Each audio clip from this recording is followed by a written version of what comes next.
여러분은 미국 역사상 가장 위대한 대통령 중 한 명을 꼽는다면 누구를 떠올리시나요? 링컨? 워싱턴? 오늘 소개할 인물은 바로 프랭클린 델라노 루즈벨트입니다. 그는 미국 역사상 유일하게 사선 대통령에 당선된 인물이죠. 하반신 마비 장애를 숨긴 채 미국을 대공황과 2차 세계대전에서 구해낸 남자. 오늘은 그의 숨겨진 이야기를 들려드리겠습니다. 1882년 뉴욕의 명문가에서 프랭클린 루즈벨트가 태어납니다. 그의 집안은 어땠을까요? 아버지는 사업가이자 부동산 투자자, 어머니는 명문가 출신. 뉴욕 하이드파크에 있는 저택에서 자랐고 어릴 때부터 유럽 여행을 다녔죠. 완벽한 금수저였습니다. 교육도 최고였습니다. 명문 그로튼 스쿨을 거쳐 하버드 대학교에 입학했고 컬럼비아 로스쿨까지 다녔습니다. 1905년 23살의 먼 친척인 시어도어 루즈벨트 대통령의 조카 엘리너 루즈벨트와 결혼했죠. 그리고 정치에 입문합니다. 1910년 28살의 나이로 뉴욕주 상원의원에 당선됩니다. 1913년에는 해군 차관보가 되죠. 모든 게 순탄했습니다. 하지만 1921년 그의 인생을 송두리째 바꾸는 사건이 일어납니다. 1921년 8월 캐나다 캠프벨로 섬에서 휴가를 보내던 루즈벨트. 갑자기 고열과 함께 다리에 힘이 빠지기 시작합니다. 병원에 가보니 진단은 소아마비. 39살의 젊은 나이에 하반신이 마비된 겁니다. 정치 생명이 끝난 거나 다름없었죠. 당시는 1920년대. 장애인에 대한 편견이 심했던 시대였습니다. 특히 정치인이 장애를 가졌다는 건 치명적이었죠. 많은 사람들이 그의 정치 인생이 끝났다고 생각했습니다. 하지만 루즈벨트는 포기하지 않았습니다. 그는 조지아주의 작은 마을 웜스프링스를 찾아갑니다. 따뜻한 온천수가 재활에 도움이 된다는 소식을 들었기 때문이죠. 그리고 놀라운 일을 합니다. 자신이 상속받은 재산 대부분을 쏟아부어 그곳 호텔을 사들였습니다. 그리고 소아마비 환자들을 위한 재활센터로 만들었죠. 자신만을 위한 게 아니었습니다. 같은 고통을 겪는 사람들을 위한 것이었죠. 매일 수영을 하고 몸을 단련했습니다. 목발과 다리 보조기를 착용하고 걷는 연습을 반복했습니다. 그리고 1924년 역사적인 순간이 찾아옵니다. 뉴욕 민주당 전당대회 사람들은 숨을 죽였습니다. 루즈벨트가 버틴 목에 의지해 천천히, 아주 천천히 연단으로 걸어갔습니다. 땀이 흘러내렸지만 그는 멈추지 않았죠. 연단에 도착한 순간 장례는 우레와 같은 박수로 가득 찼습니다. 그는 돌아왔습니다. 하지만 그의 전략은 더 치밀했습니다. 언론과 협약을 맺었죠. 휠체어 사진은 절대 찍지 않기로. 연단에 설 때는 아들이나 보좌관의 팔을 잡고 걸었습니다. 겉으로는 지팡이 만짚은 것처럼 보였지만 실제로는 다리 보조기와 엄청난 상체 힘으로 버티고 있었죠. 놀랍게도 그를 만난 많은 사람들은 그가 장애가 있다는 사실조차 몰랐습니다. 그가 자리에서 일어나 자신을 맞아주었다고 기억하는 방문객들도 많았죠. 7년간의 투쟁 끝에 1928년 뉴욕 주지사 선거에 출마합니다. 그리고 당선됩니다.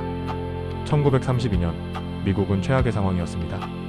대공황, 실업률 25%, 은행들이 줄줄이 파산하고 사람들은 거리에서 굶주렸죠. 이때 루즈벨트가 대통령 선거에 출마합니다. 뉴딜루딜을 약속하며 희망을 이야기했죠. 그리고 압도적인 표차로 당선됩니다. 1933년 3월 4일 취임식. 그는 이렇게 말합니다. 우리가 두려워해야 할 유일한 것은 두려움 그 자체입니다. 이 말은 미국 역사에 남는 명언이 되었죠. 그리고 즉시 행동에 들어갑니다. 취임 후 100일 동안 무려 15개의 주요 법안을 통과시켰습니다. 은행을 살리고 일자리를 만들고 사회보장 제도를 도입했죠. 테네시 계곡 개발 공사를 만들어 대규모 인프라 사업을 진행했습니다. 노인과 실업자를 위한 사회보장법을 만들었습니다. 공공사업진흥국을 통해 수백만 개의 일자리를 창출했죠. 그의 라디오 연설 파이어사이드 챗은 전 국민에게 희망을 주었습니다. 말 그대로 벽난로 옆 대화라는 뜻인데요. 집 벽난로 앞에 앉아 이야기하듯 편안하게 국민과 소통했죠. 사람들은 라디오 앞에 모여 대통령의 목소리를 들었습니다. 그의 따뜻한 목소리는 절망에 빠진 미국인들에게 위로가 되었죠. 그런데 루즈벨트는 여기서 멈추지 않습니다. 1938년 그는 국립소아마비재단을 설립합니다. 10센트 모금 운동을 시작했죠. 국민 누구나 10센트만 기부하면 소아마비 환자를 도울 수 있다는 캠페인이었습니다. 자신이 겪은 고통을 다른 사람들의 희망으로 바꾸려 한 거죠. 이 기금으로 나중에 조나스 솔크라는 과학자가 1955년 소아마비 백신을 개발하는 데 성공합니다. 루즈벨트는 이미 세상을 떠난 뒤였지만 그의 유산은 수백만 명의 생명을 구했습니다. 1939년 유럽에서 전쟁이 시작됩니다. 히틀러의 나치 독일이 폴란드를 침공하면서 2차 세계대전이 발발하죠. 미국은 중립을 유지하려 했지만 루즈벨트는 알고 있었습니다. 미국이 참전해야 한다는 것을. 1941년 12월 7일 진주만 공습. 일본이 하와이 진주만을 기습 공격합니다. 다음 날 루즈벨트는 의회에서 연설합니다. 1941년 12월 7일 치욕의 날로 영원히 기억될 것입니다. 미국은 참전을 결정했고 루즈벨트는 전쟁을 지휘했습니다. 처칠 스탈린과 함께 연합국을 이끌었죠. 얄타 회담, 카이로 회담 등 주요 회담을 주도했습니다. 하지만 그의 건강은 악화되고 있었습니다. 소아마비로 인한 후유증, 고혈압, 심장병. 의사들은 경고했지만 그는 멈추지 않았습니다. 1944년 그는 사선의 도전에 또다시 당선됩니다. 미국 역사상 유일무이한 기록이죠. 하지만 그의 시간은 얼마 남지 않았습니다. 1945년 4월 12일 조지아주 웜스프링스. 그가 가장 사랑했던 그곳에서 초상화를 그리던 중이었습니다. 갑자기 머리가 너무 아프다고 말하고 쓰러집니다. 뇌출혈이었습니다. 그날 오후 프랭클린 델라노 루즈벨트는 63세의 나이로 사망했습니다. 2차 세계대전 종전을 불과 한 달 앞둔 시점이었죠. 루즈벨트가 사망한 후 미국 국민들은 충격에 빠졌습니다. 장례식에는 수십만 명이 모였고 전국에도 했죠. 그리고 사람들은 그제야 알게 되었습니다. 그가 12년간 휠체어를 탔다는 사실을. 언론이 그동안 찍지 않았던 사진들을 공개하기 시작했죠. 죽고 나서야 장애가 있었다는 사실을 안 국민들도 많았습니다. 장애는 그를 막을 수 없었습니다.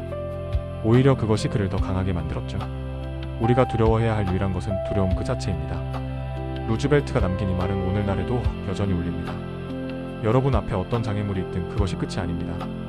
중요한 건 포기하지 않는 것, 그리고 자신의 고통을 다른 사람의 희망으로 바꾸는 것. 프랭클린 루즈벨트가 그것을 증명했습니다.